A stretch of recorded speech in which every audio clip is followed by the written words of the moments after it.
Yours already said at the beginning, this is also part of creating some more documentation about Kloppy. So thanks for recording this. It's great to have more tutorial videos. But it's also about interesting features that, well, probably you don't even know that is in there, but could help you in your day-to-day life. Yeah, so what does Kloppy? Well, the first thing, I have a daughter, and she's 8, and sometimes we draw together, and she says, well, you are really, really bad at drawing. So that's some interesting feedback that she gives me. So I created this one myself. I'm probably better at coding, but this is what Kloppy does. Also in line with what Manuel already explained, there are a lot of different providers, although today there's only StatsPerform. But they all come in different formats, and it's a bit of a waste to spend all your time on changing that or reading the data and figuring out how it exactly works. So Kloppy does the standardization and has some more interesting features. But it's for end users, but also for package developers. So we start only for the end users working at clubs, but I think it should be a building block that also can be like a foundation for other projects to build on top of. For example, we're also looking into how we can go from the Kloppy format for Floodlight to make it easier, and if we support a format, a new one, then it can also be used directly in Floodlight. Spaddle, or we can convert to Spaddle very easily, so it can be used by Soccer Action. So that works on both sides. Yeah, so not so hidden features.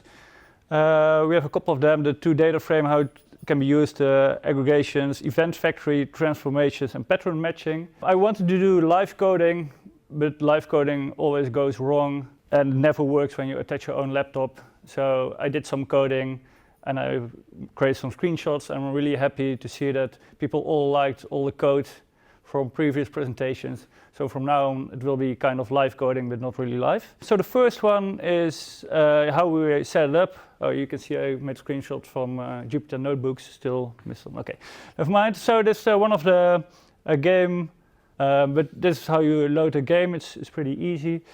And then if you go to DataFrame, so in this case, the first line is we filter only the shots from the data set.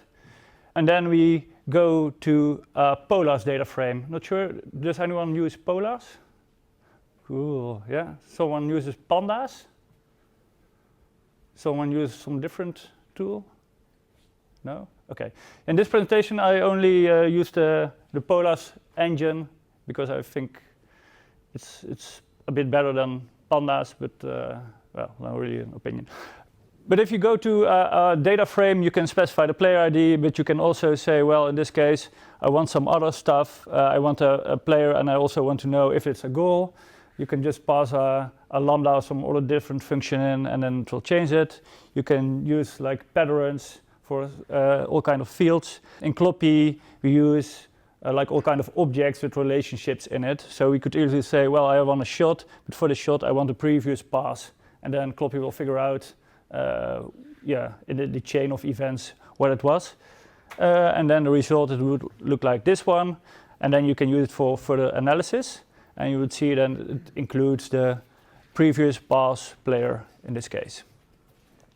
Then the next one, aggregations. Often used, the minutes played. I think it's pretty an interesting one. And you don't want to waste your time on figuring out how substitutions are labeled in the event data. So Kloppy does it for you. You can just tell it, well, I want a minutes played. Well, it's actually the time played, but we call it minutes played. So that's why we divide by 60 to go to minutes played. Then you would see in this game per player, but it can also do it per position, and it includes start and end times. So you could easily see all events when a certain player was on the pitch. And some more stuff that you can do. In this case, we will filter out all passes, successful passes, and the minutes played, so some more stuff. And then normalize it, and then we would go to our minutes played, but normalized to per 90 minutes. And I think this would make your life a lot easier if you don't have to figure out how to do this. Yeah, then the event factory, yeah, this might be a bit more on the software engineering side, working with class and all kind of stuff. But often with Kloppy, we hear that if we standardize data, you would lose a lot of vendor-specific attributes. That's true. If you get the intersection of all providers, you end up with, well, not a lot of data. So what we did is we can create subclasses of events. In this case, the XG is added. Normally we don't include the XG in the shots. So we define a new kind of shot. We provide a way to have an event factory, as it's called. So if you get a classifier number, well, 322, I hope it's correct. Andy, you would know probably. It's correct, right? Sure, yeah. Okay, that's the XG. And then if you load the data, then you would see that in this case, those events now have an XG attribute. And we can also use the DataFrame again and then just specify XG, and then the result includes the XG. So that way we can have a standardized base of all data, but are able to extend it for each provider if we want to. Then transformations, yeah, it's a lot of work, like Manuel also said. In this case, event data, it's normally oriented from the ball owning team. And if you, for example, want to mix it up or combine it with tracking data, which is like in a fixed coordinate system, it's hard to combine. So then we could say, well, I want to transform from event data coordinate system to a tracking data coordinate system. Well, in this case, you have to specify pitch, length, width, and the orientation is static, home, away. And then you would see that at least the x-coordinate is changed, and it has a different pitch, length, and width. So it's easier to map it to your tracking data. Then the last but not least, yeah, pattern matching. I think a lot of people will know it from regular expressions. But the thing is, you can also do this with non-string regular expressions. And that's also implemented in Kloppy. I think that's really a hidden feature. But it allows really cool stuff. In the end, it uses an existing open source package.